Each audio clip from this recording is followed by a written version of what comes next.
नमस्कार बच्चों, एक एक क्लासेस में आपका स्वागत है। आज मैं फिर एक बार आपके सामने एक कहानी लेकर प्रस्तुत हूँ जिसका नाम है भोला राम का जीव। लेखक हरिशंकर परसाई जी हैं। कहानी कुछ इस प्रकार है। भोला राम जबलपुर के घमापुर मोहल्ले का निवासी था। उसकी उम्र लगभग 60 वर्ष की थी। उसकी एक पत्नी और 2 लड़के तथा एक लड़की थी। वह सरकारी नौकर था, लेकिन पिछले 5 वर्ष पहले ही वो क्या हो गया था, रिटायर हो गया था। मकान का किराया, घर का खर्च नहीं चल पा रहा था। बहुत मुश्किल से रोजी रोटी चल रही थी।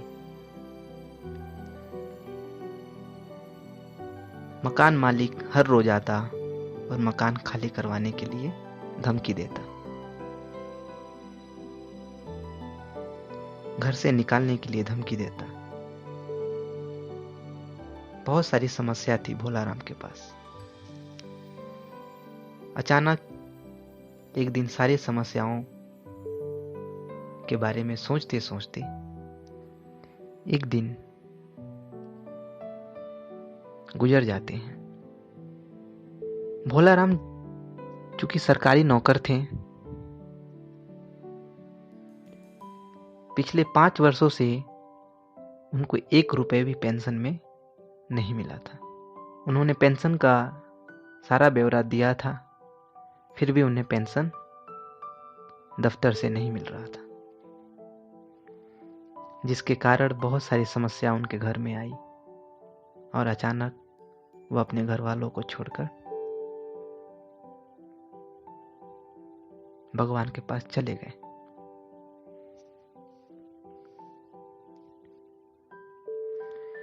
सरकारी कर्मचारी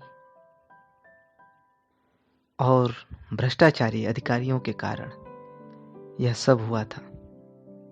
अगर वह लोग सही से काम करते, सही से उनका पेंशन देते, तो आज भोला राम इस तरह नहीं जाते। कहानी के मध्य में समाज के विभिन्न क्षेत्रों में किस प्रकार की रिश्वतखोरी चल रही है और किस प्रकार की रिश्वतखोरी, भ्रष्टाचार सरकारी दफ्तरों में कमजोर लोगों से, कमजोर व्यक्तियों से किस प्रकार उनसे धन उगाही और उनको परेशानी दिया जाता है, आज के समय में देखा जा सकता है। और इसी तरह का सजीव चित्रण भी किया गया है कहानी में। आज सरकारी धन कैसे भ्रष्ट अधिकारी गरीब लोगों के सरकारी धन को हड़प रहे हैं और गरीब व्यक्ति, कमजोर व्यक्ति दिन पर दिन शिकार होता जा रहा है। परंतु एक दिन यमराज को पता चलता है कि पृथ्वी पर कोई भोला राम नाम का व्यक्ति मरा है। चलें उसके जीव को उठाकर लेकर आते हैं। उसे यमदूत पकड़कर ला रहा था, यानी ले जा रहा था। अचानक भोला राम का जीव चकमा देकर वहां से भाग गया।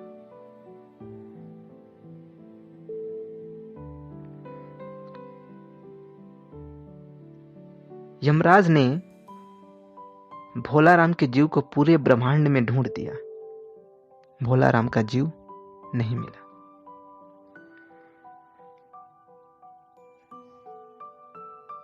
उसी समय नारद जी वहां पे आ गए। नारद ने चित्रगुप्त से भोला राम के बारे में पूछा। चित्रगुप्त ने सारी कहानी बताई। तब नारद ने भोला राम के जीव को ढूंढने के लिए पृथ्वी लोक चले गए। जांच करने के बाद नारद भोला राम के घर पहुंचे। भोला राम की पत्नी ने नारद से कहा, कौन है आप? मैं नारद हूं। मुझे आपके पति के बारे में कुछ जानना है। क्या बताऊं पति के बारे में? गरीबी की बीमारी थी। 5 साल से उन्हें पेंशन नहीं मिली। कहीं कोई सुनता ही नहीं था। घर में खाने के फाके पड़े हुए थे। इन्हीं सभी चिंताओं में एक दिन वह हमें छोड़कर चले गए। आप तो हमें सिद्ध पुरुष दिख रहे हैं। यदि आप उनकी पेंशन दिलवा देंगे तो मेरे 2 बच्चे हैं, उनका गुजारा हो जाएगा। नारद जी ने कहा, ठीक है, मैं कोशिश करूंगा। नारद जी ढूंढते ढूंढते भोला राम के दफ्तर पहुंच गए। जांच करने नारद जब कार्यालय गए और बड़े साहब से मिले तो उन्होंने कहा, आप कौन हैं बैरागी? दफ्तरों के रीति रिवाज नहीं जानते? यहाँ कुछ भी दान पुण्य करना पड़ता है। बिना दान पुण्य किए आपकी कोई बात नहीं सुनेगा। कुछ दान दो, तब हम आपकी बात सुनेंगे। कुछ वजन रखिए यहाँ पे। नारद ने सोचा, मैं क्या रखूं, मेरे पास तो कुछ नहीं है। फिर उन्होंने देखा कि मेरे पास तो मेरी वीणा है, मैं वीणा ही रख देता हूं। वजन के रूप में नारद जी ने वीणा को ही उनके सामने रख दिया। रखने के बाद नारद जी ने बताया, मुझे एक फाइल चेक करना है, पेंशन की फाइल। फिर नारद जी को वो फाइल मिली और नारद जी ने उस फाइल को खोल कर देखा। फाइल देखते देखते अचानक भोला राम का नाम जब सामने आया,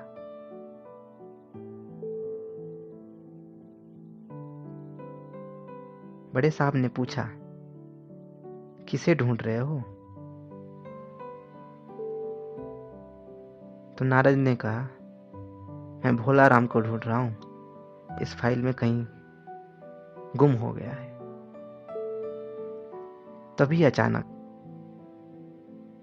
फाइल से आवाज आई, कौन पुकार रहा है मुझे? पोस्टमैन है क्या? पेंशन का ऑर्डर आ गया है। नारद ने कहा, क्या तुम भोला राम के जीव हो? फाइल से आवाज आई, हाँ, मैं भोला राम का जीव हूं। नारद ने कहा, चलो, तुम्हें यमराज ने बुलाया है। भोला राम ने कहा, नहीं, मैं ही नहीं जाने वाला। जब तक मेरी पेंशन की दरख्वास्त सही नहीं होती तब तक मैं कहीं नहीं जाने वाला। मुझे मेरी इतना सुनकर नारद वहां से चले जाते।